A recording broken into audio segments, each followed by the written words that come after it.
So I'm recording downstairs today. We are just back from San Francisco. My wife is upstairs doing a bunch of things, and I thought I needed to record a podcast or two just to decompress certain things. Now, I have two topics that I wanted to explore, and I'm going to pick two different recordings to do it. But I would start with the most pressing matter, which is just having returned from San Francisco. And while I was in San Francisco, I went to see Douglas Rushkoff and Eric Davis give a talk. Now, you're already aware of this because I've already recorded a podcast associated with going up and seeing them. But I wanted to decompress a little bit associated with this experience, and I wanted to start by saying that in the population of the world, and I scoured my brain hard and fast thinking of a variety of folk that might have done something, but no one has done such a grand gesture as Douglas Rushkoff in my life. As we were driving back from San Francisco, I said to my wife, you've got to consider three things. You've got to consider that meeting Douglas Rushkoff created the Rushkoff article. Then returning to the UK, in the spirit of the Rushkoff article in some regard, and returning to developing Noble Ape, like literally spending about 18 months in the evenings as a newlywed working on this monkey simulation. And then the fact that two Apple engineers picked up Noble Ape, and it was used at Apple and Intel, put me in the location that I am currently. It put me in the Bay Area, it put me in my current job. These things together, and of course, there was a lot of work leading up to meeting Doug Rushkoff as well, associated with Noble Ape. But these things in their entirety created the life that I have currently. And as one of a very few humans, but in fact, the only human that has gone out and done amazing things for me in writing and spoke about me, not the only human, let me put this a little bit, the only human of such grandeur associated with publicizing my work, Douglas Rushkoff, talking explicitly, welcoming me into a community, doing a bunch of things for me, more than, I'm embarrassed to say, nearly, let us say, 20 years ago.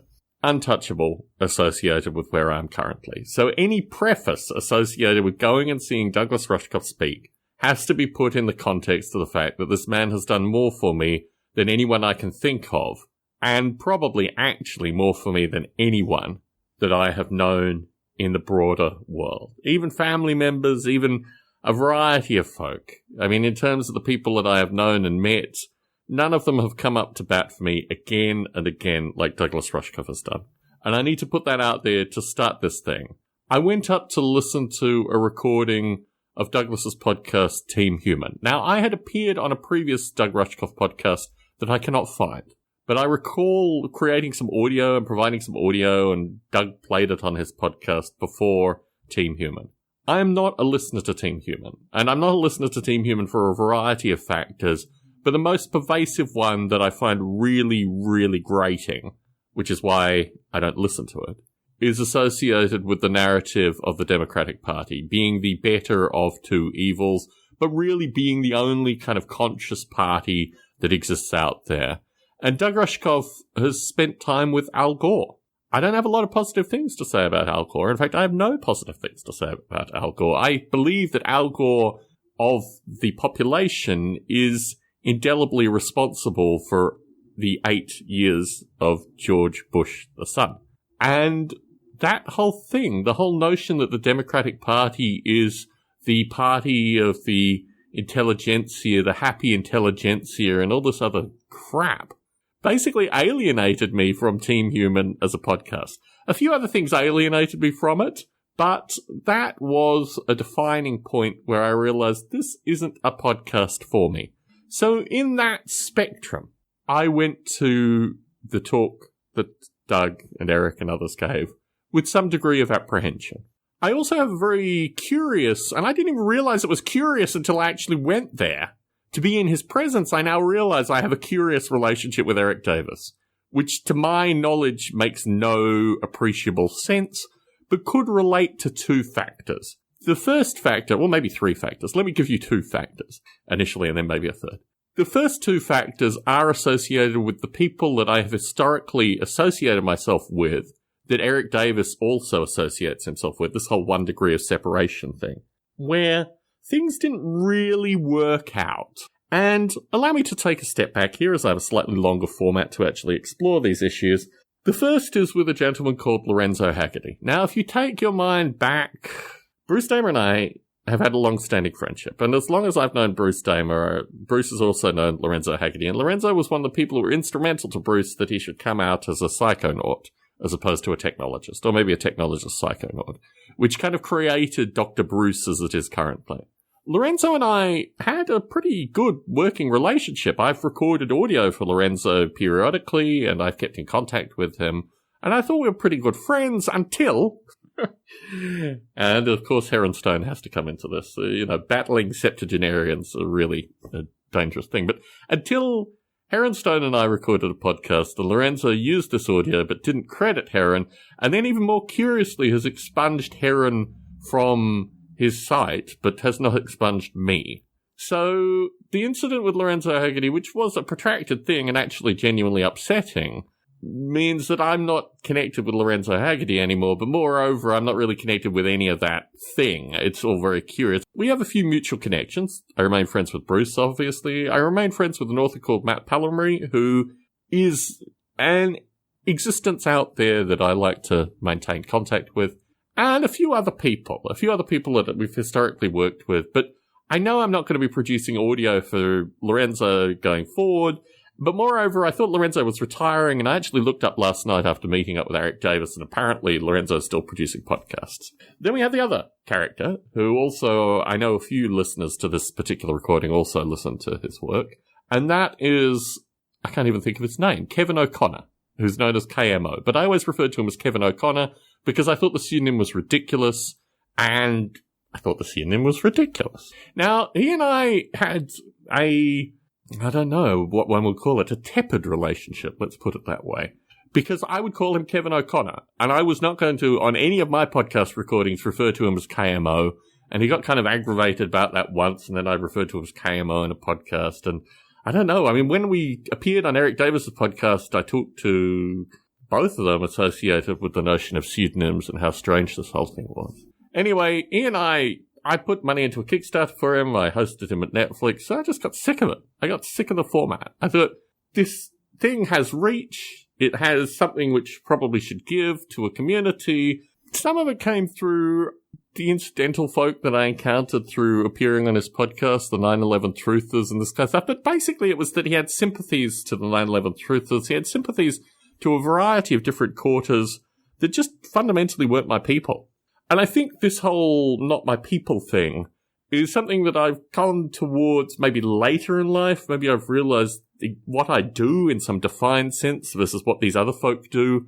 And really that came together in the talk that I attended last night. Now, the talk I attended, the doors opened at 6, but the talk actually started at 7, and I realized that it was done that way so people could mingle. I knew no one there. And not only did I know no one there, I know there would have been a time, probably prior to married life, where I would just walk up to people and say, I'm Tom Barbalet, and thrust my hand in their face, which I ended up doing, but we'll get to that in a minute. And rather than do that, I realized I had no axe to grind there. I don't know, I've got stuff that I'm working on, but it's independent of this thing. And there's a fine line here which I want to actually make a point about. The discussions associated with how podcasts are done are really very incidental. But one that I find very different and striking is that I try, maybe this isn't seen, but let me put this out there as an idea.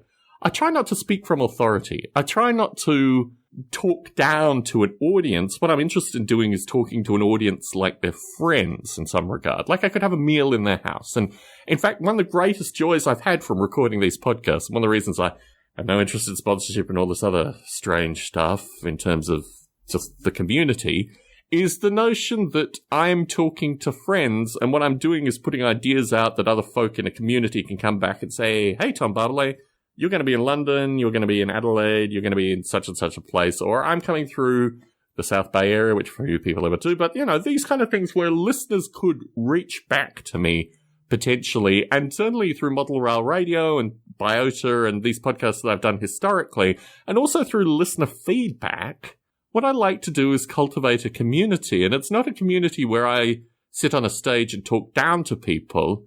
It's a community where I put ideas out and I either hear right on or various other things. It's curious, actually, if I can take a slight footnote here. I posted a photo of the waiting for going into the talk, and I got a lot of interesting and very colourful commentary associated with this. I've got to shout out Sean Gazzard in particular, a listener in the UK, who noted that it was kind of like a seedy lap dance club.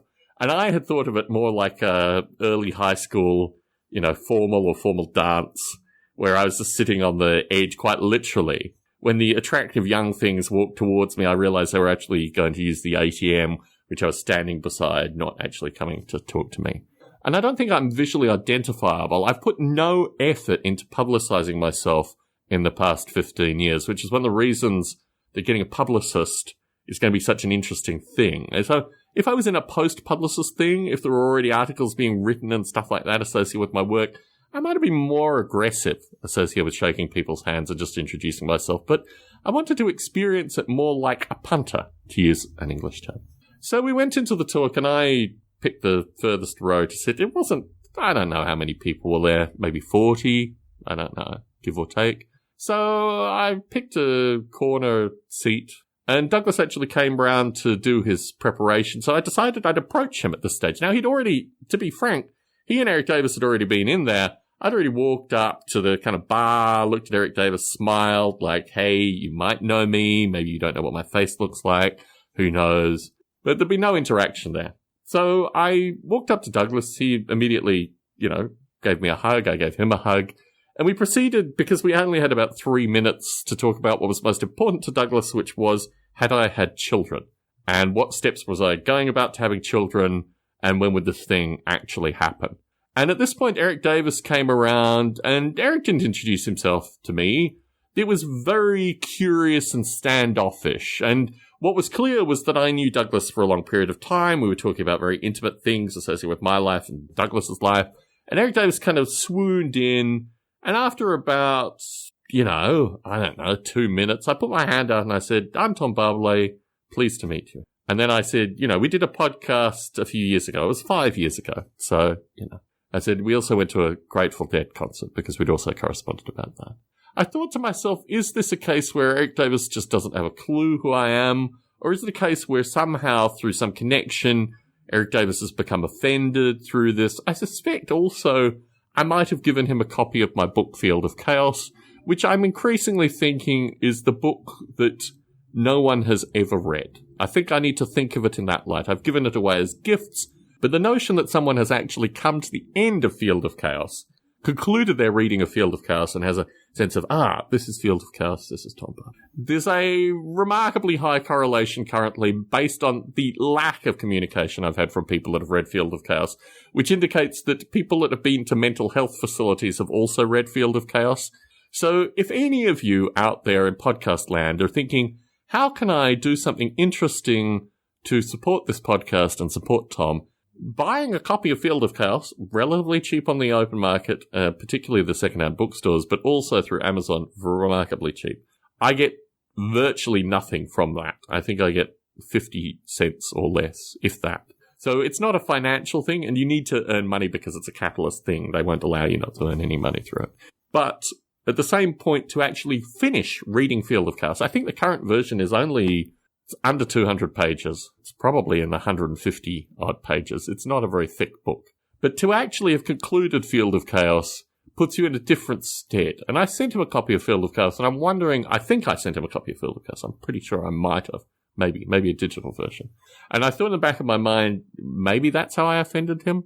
And it's also very curious to me because I have no real memory anymore. The whole part of the migraines and forgetting things and being where I am currently is that all of this is just a fuzzy background to a contemporary reality, which is a lot more fast-paced. We now are going to talk about the talk that was presented. This audio will be available at some stage. I know Douglas is going to produce this in podcast form, and I think a very small percentage of you might actually go and listen to it to get a sense of what was talked about.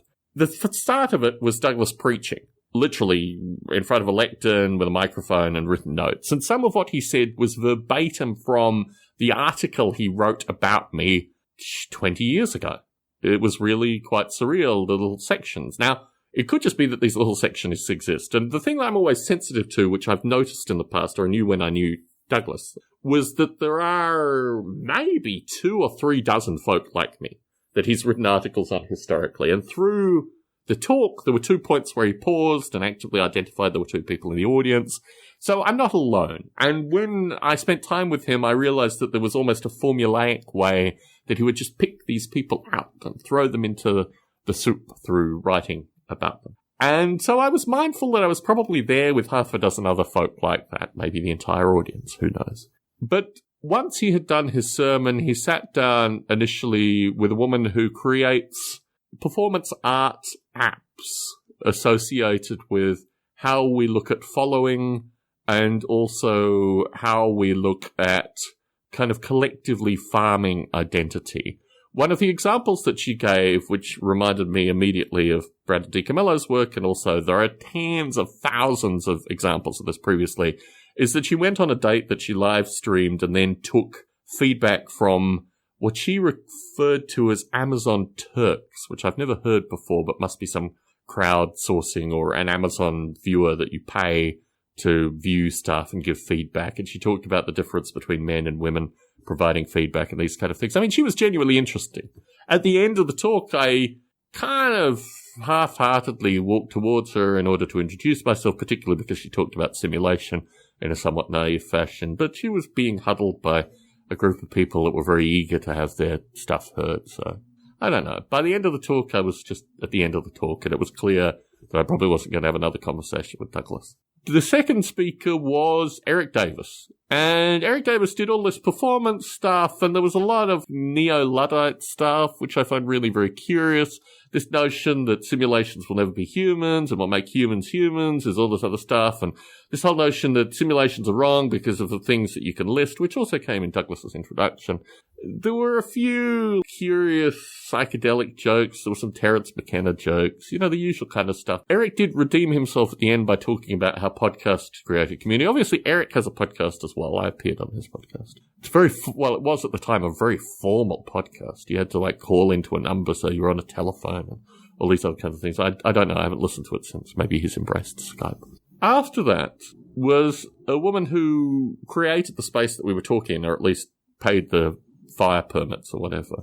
And she was very interesting as well, but she was completely different. She was talking about, she went into this discussion associated with a fire that had been in Oakland that had killed 30 plus people called the Ghost Ship Fire, which occurred in 2016. And I remember hearing about it, but she talked at some length associated with the impact that it had had on her. And, you know, she was very explicit associated with, you know, gender, race, all this kind of stuff, which I always find interesting because when I come out and say half Ashkenazi, no one really, like, what on earth does that mean? And anyway, so finally the 4 of them got together and did a discussion which was stilted and very curious, and then they took questions. The first question actually kind of lost on me because it was a kind of played to their wheelhouse question. The second question was associated with whale communication. And it's interesting actually because they were talking about how whales can communicate far better, like board and what have you, which is exactly modems. I'm actually throwing my own interpretation in there. The final question was from a gentleman who asked, if you experience programmatic isolation, like you're told to perform in a job in a particular fashion, you embody that, how does that impact you outside your professional environment? And I thought this was a fascinating question, and not anyone on the stage could answer that. Not one of them could talk to that. They all looked in a kind of shocked, stunned fashion that this was actually an applied question relating to how one should interact. And they kind of put it together in a muddled way, but I really thought this was it. This distilled my emotion as well. If I had the option to ask a question, I would have asked them if any of them have ever considered embedding themselves with people that actively do technological work. Like this whole notion that there are these evil algorithms in Google. And, you know, now you might hear some of that in some of my recordings, but the notion that, you know, Amazon was calculating ways to completely destroy eclectic forms and all this kind of stuff just really irked me the wrong way. And the whole notion that there's something about a human experience, and I say this because I spent half an hour on the phone with the bank before we went to San Francisco, because the bank likes to close my credit cards when I use Lyft, which we used in San Francisco. So the whole notion of this human other distinction, the machines on one side, the humans on the other side, and all this other kind of stuff, to actually talk practically to a real concern that this gentleman had associated with his life relationships and what have you, I would have asked them something similar. I would have said, maybe you would get a more nuanced view if you actually considered your work to be applied rather than theoretical. There was no chance. No chance. Everything had run a little bit long. They took 3 questions and that was it. And my thought associated with the whole evening is when I create these kind of forums, I allow typically equal time for questions. And also, I think it's really important to let everyone in an audience feel that they've been heard. Like, if you create this formality, and I have historically, I did a series of talks at Netflix called Conscious in the Cloud, which ultimately Eric Davis was initially invited to way back when. But in doing this thing, it's almost like breathing. You've got to exhale and then inhale, exhale and inhale. And what I felt coming back from this talk was it was a whole lot of exhaling. And I don't know. Historically, periodically, I would ping Douglas and a few other people as well. John Markoff, the New York Times, another fellow that I would periodically ping. Just trying to inject some of my own insights, just trying to perturb them. But this political narrative associated with good versus evil, right versus wrong, Trump being the worst president ever, completely ignoring the Bush legacy as it folded into the Obama legacy. I don't know. It's just not for me. And it's not that I left with a sense of sadness, because I came into this experience with an anticipation that it was going to be an uncomfortable experience, that I was going to experience some degree of discomfiture. Because I also saw aspects of myself. I mean, certainly when I spent time with Douglas and these kind of things, I liked being a talking head. I liked being someone who could, parrot line and verse these things. But the applied nature of life is so far removed from this thing. I can leave a footnote here associated with some of the interesting experiences I had in San Francisco, and to be frank, very similar to the road trip, which had a relatively painful and curious interactive part of it. It was still a wonderful trip, and my wife had an amazing time because she didn't have to hang out with me for a majority of the time. I went to a second-hand bookstore. I'm going through this period, which I'll record in another podcast, associated with exploring the revolutionary groups of the popular 60s, really the 70s. And I've bought some magazines through the week that are part of this revolutionary thing that these, the Weatherman et al., Symbionese Liberation, Black Liberation Front, all these people would write into this magazine called Dragon, which was published in Berkeley. I now have, I think, a majority of the magazines. I have 6 of them. And I had ordered these magazines through a bookstore in San Francisco, and just by chance I realized that I was going to San Francisco, and I went to the bookstore where I'd purchased these magazines. I used to love to go to San Francisco, and it was because it was crazy, it was wild, it was eclectic, there was a whole lot of homeless people and poverty, and in this funk, you could get really amazing books and comics and music, and it was just a cultural epicenter. There's one thing that Douglas did actually say in his recording last night as well. It's not like that anymore. It's sterile. It's really, really sterile. It's scary sterile in some regard. There's still homeless people. Well, this is an insight into some of my life. While we were waiting in the Starbucks this morning, the line was so long in the Starbucks that some guy who was in the queue decided to steal some coffee mugs from the Starbucks and fled. This was the only incident of crime that I observed while I was in San Francisco this trip. Some guy in the queue, some Indian guy who was so pissed off with the queue, he grabbed like 3 mugs and ran out. And he'd been waiting in the queue for 20-odd minutes. San Francisco used to be really dangerous and really interesting and really dirty, and I talked to my wife about going there when 98. I went there and I went to like a independent cinema that had tin chairs, folding metal chairs. You'd sit in the cinema and watch this thing, and this was on Market Street, like the main thoroughfare that we, were along. That's what San Francisco used to be. That area now is completely sterile. It's just unbelievably sterile. So the experience was you had to be buzzed in. This was it was similar to the area that I live in, San Jose, like lots of, cart vendors, very Latino-centric. You buzz it in, It was on the 3rd floor, so you had to go up, get into the 3rd floor, go around. Everything is in, not disarray, but basically all their orders are done online now. No one actually goes up to the storefront anymore. They've got everything. They're taking photographs of books, literally, to put online on ABE. So I went in and I found 3 Dragon magazines that I didn't have. It's so curious that it's called Dragon, because Dragon's also a fantasy magazine. But this is what is it called? The Bay Area Research Center, I think is what they call themselves. Anyway, they produce Dragon. So I met the guy who was a cross between Santa Claus and Karl Marx, huge bushy beard, absolutely perfect experience associated with that. I bought some Communist Party pamphlets, a couple of them, which I can show my father if he ever comes and visits me again. And 3 copies of Dragon that I didn't have, 3 of these periodicals. And that was just such an amazing experience. I did have one other amazing experience with my wife where she told me a story from one of her trips to San Francisco. But I have only ever told another one of these stories, and I told it on Attic Aficionados at a particular time. I'm going to save the story of my wife in San Francisco because it was so funny and beautiful that it kept a smile on my face through all these other things.